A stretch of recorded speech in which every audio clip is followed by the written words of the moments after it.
మనం ధనవంతులమో, శక్తివంతులమో, లేతే వీరులమో, శూరులమో అయితే జీవితంలో సాధించినట్టు కాదు. భక్తులమైతే సాధించినట్టు. జీవితానికి పరమార్థం భక్తి. ముక్తి కూడా కాదు. మీకు ఈజీగా క్యాచ్ చేయడం కోసం చెప్తున్నా. 'రామదాస్' సినిమా చూశారు.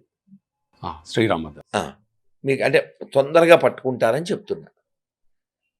రామదాసు అడుగుతాడు, నీకు మోక్షం ఇస్తాను వచ్చే అంటాడు. స్వామి అక్కడ నీ భజనలు ఉంటాయా అంటాడు. ఎందుకు అంటాడు. నీ కీర్తనలు ఉంటాయా అంటాడు. ఏం ఉండవు అంటాడు. అయితే నాకు వద్దు, నాకు ఆ మోక్షం వద్దు అంటాడు. నిన్ను కీర్తిస్తూ నిన్ను భజిస్తూ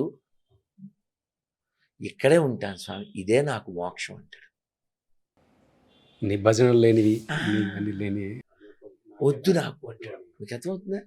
అందుకని ఎప్పుడు కూడా భక్తుడు అనేవాడు భగవంతుని కీర్తించాలి అని కోరుకుంటాడు.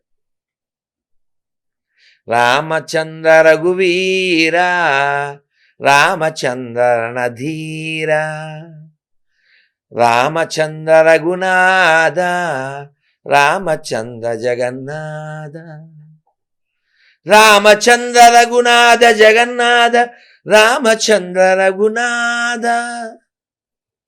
రామచంద్ర మమ బంధు రామచంద్ర దయసింధు.